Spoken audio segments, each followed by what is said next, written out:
Hey guys, welcome to I've Got Something to Say, Tales of an Awkward Woman. Again, thank you so much for tuning into our channel and to check out this video.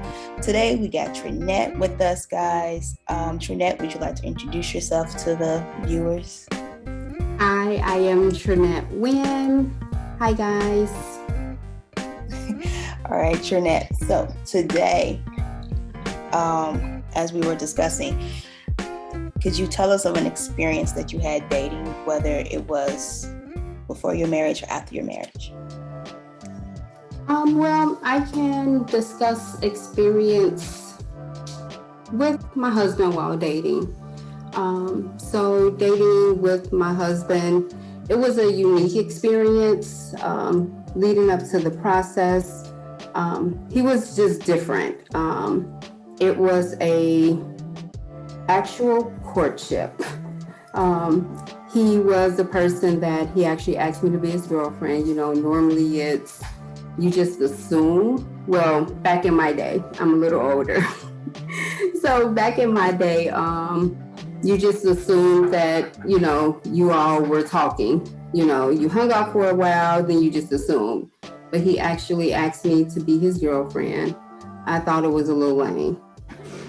Because nobody did that. He actually asked me, hey, would you be my girlfriend?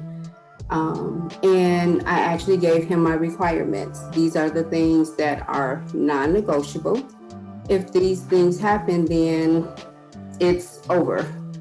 And he actually did the same thing for me, which I thought that was great from the beginning because it set boundaries. A lot of times we go into relationships and we don't set boundaries. We don't communicate what our needs are, what our wants are. So I think that that was great. So during our courtship, which wasn't long, we dated for 9 months before we got married. It'll be 23 years in December. Wow.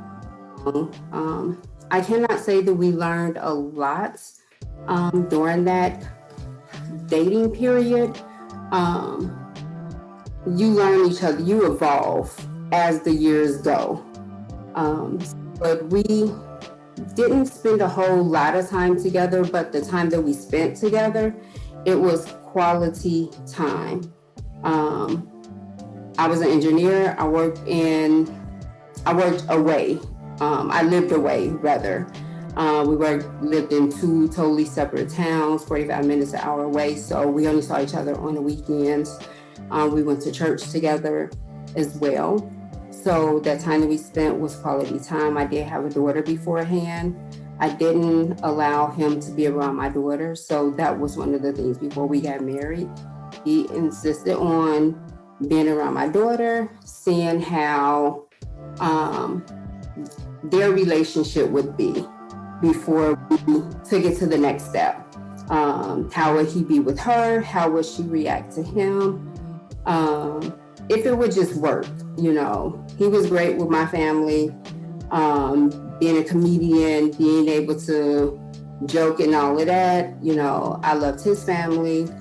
So that just worked. He's more outspoken and talkative. I sit back. So, yeah. So you were more laid back in the cut while he's like... Yes. Mm-hmm. Got it. And he was a youth pastor too. He was a youth pastor when we dated. So that was different too. He was a youth pastor. I had just got saved. So I was new to figuring out how is the church life when I'm used to talking how I want to talk, acting how I want to talk, doing what I wanted to do.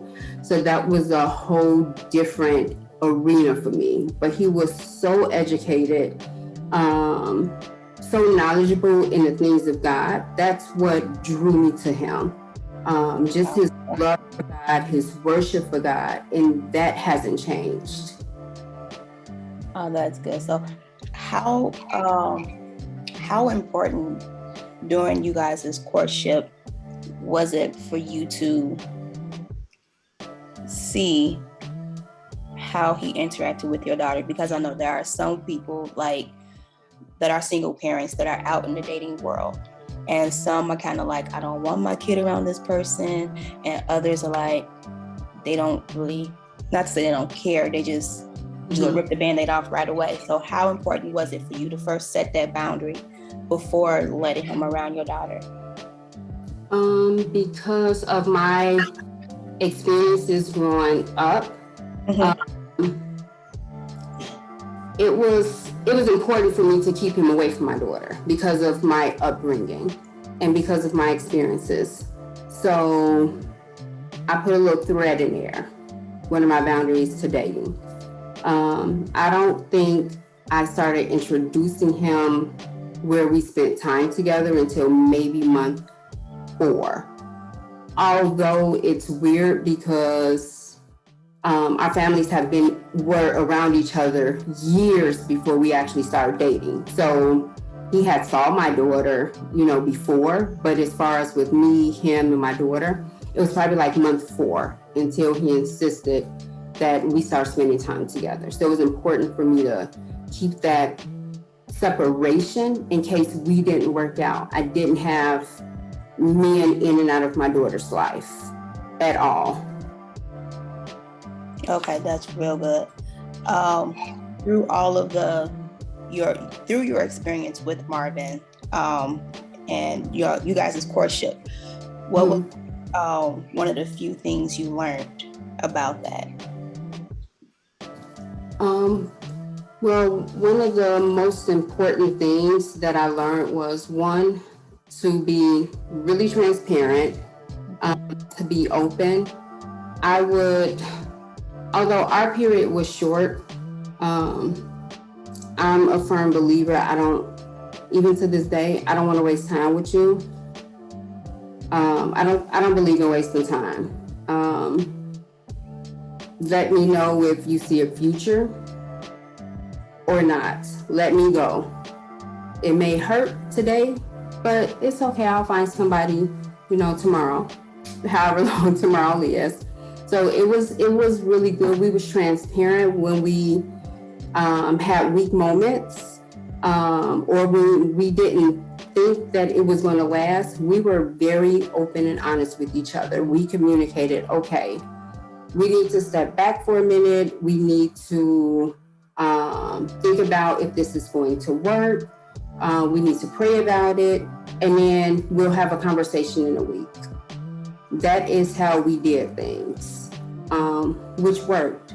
How do you see our future? Where do you see us going from here? What are your life dreams? We had those conversations. We had, what is your debt like? What is your credit like? We had important conversations like those. So I think communication was a big thing. That's so good. And before we close, is there any piece of advice you would like to give my viewers that are out there in the dating world? Dating world, I would really say, have fun dating, as well as be intentional with who you're dating. When you see a red flag, know that the red flag is red. It's not orange, it's not pink. See the red flag. You may like somebody, but like does not, it doesn't cover. It doesn't cover red flags. If your spidey senses go out, hey, just believe them. And just be open and honest. And for a man, when a man says something, he's saying what he means. If he don't like you, you are going to know. That's all. Thank you so much, Trinette, for coming on. Guys, do us a favor, like, subscribe, and leave us a comment to let us know what you think. And we'll see you next week. Bye.